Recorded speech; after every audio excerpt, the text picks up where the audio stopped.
নমস্কার বন্ধুরা, আমি অমর্ত। আপনাদের চ্যানেল ইন্ডিয়ান ফিল্ম নিউজ বাংলাতে আপনাদের স্বাগত।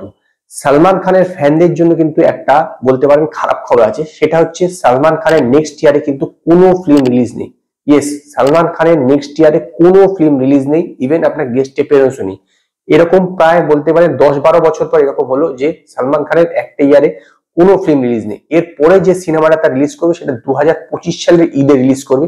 ঈদে তো সালমান খানের বরাবরই কোনো না কোনো ফিল্ম রিলিজ করে, কিন্তু নেক্সট ইয়ারে কোনো ফিল্ম রিলিজ নেই।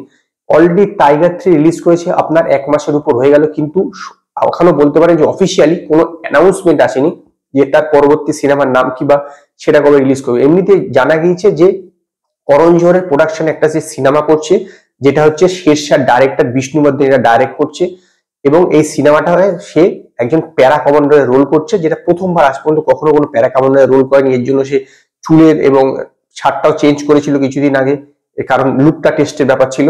এবং এর পাশাপাশি আপনার অনেকটা রোগা হওয়ার, ওয়েটটা কম করার চেষ্টা করছে, সো সেইটা হচ্ছে।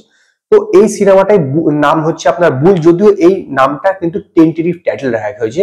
তো এই বুল সিনেমার ব্যাপারে আমি আপনাদেরকে এই ভিডিওতে একটা এক্সক্লুসিভ আপডেট দেবো। এই যে বুল সিনেমাটা, এই বুল সিনেমাটা আপনার হচ্ছে যে এই বুল সিনেমাটা শুধুমাত্র ইন্ডিয়াতে না, ইন্ডিয়ার পাশাপাশি অনেক অনেক আলাদা আলাদা লোকেশনেও কিন্তু এই সিনেমাটা শুটিং হবে, এবং এটা ক্যারেক্টার ড্রিভেন রোল। এরকম নয় যে একটা মানে লার্জার দ্যান লাইফ, এরকম কিন্তু ব্যাপার না। এটা অনেকটা ক্যারেক্টার ড্রিভেন রোল এবং একটা রিয়েল ইনসিডেন্টের উপর এই সিনেমাটা তৈরি হচ্ছে।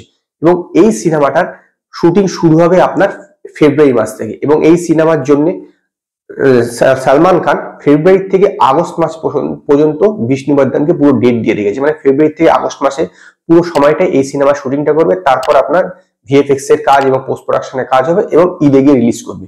এবং এই যে বুল বলে সিনেমাটার মুহূর্ত কিন্তু হতে চলেছে কালকে। ইয়েস, কালকে 29শে ডিসেম্বর আপনার বান্দ্রার মেহবুব স্টুডিওতে এই সিনেমার মুহূর্ত হতে চলেছে।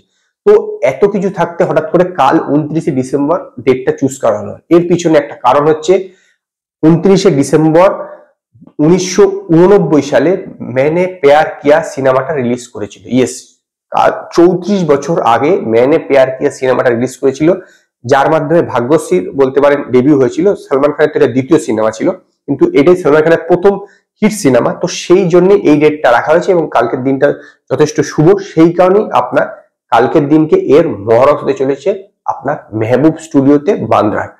তো এইখানে সমস্ত কলাকুশলীরা উপস্থিত থাকবে। যদিও এর হিরোইন কি হবে সেটা এখনো কিন্তু আপনার কথাবার্তা চলছে, মানে এখন এই ব্যাপারে কোনো কমপ্লিট সিদ্ধান্ত নেওয়া হয়নি। বিভিন্ন লোকের নাম শোনা গেছে, কখনো আপনার অনুষ্কা শেট্টি, কখনো আপনার সামান্থা, সবই সাউথের কারোর নাম শোনা যাচ্ছে। তো এখনো এই ব্যাপারে কোনো ফাইনাল ডেট কিছু হয়নি। তবে এটা ঠিক কথা, করণ জোহর চেষ্টা করছেন যে সাউথের থেকে একজন হিরোইন নেওয়ার, কারণ এখন সবাই কি করছে নর্থ এবং সাউথের কোলাবোরেশন করে সিনেমা বানাচ্ছে, মানে আর্টিস্টের বা কলাকুশলী রাখছে। তার কারণ হচ্ছে তাতে যেন সাউথের মার্কেটটাও ধরতে পারে, সেখান থেকে কিছুটা আয় হয়। তো সেই কারণেই সাউথেরই কোনো হিরোইনকে নেওয়া হবে, যদিও এই ব্যাপারে এখনো কোনো কনফার্মেশন পাওয়া যায়নি। তো আজকে এই পর্যন্তই। যদি আপনাদের এই ভিডিও পছন্দ হয় তো লাইক করুন, কমেন্ট করুন, শেয়ার করুন, আর নতুন নতুন আপডেটের জন্য আমার চ্যানেলকে সাবস্ক্রাইব করুন।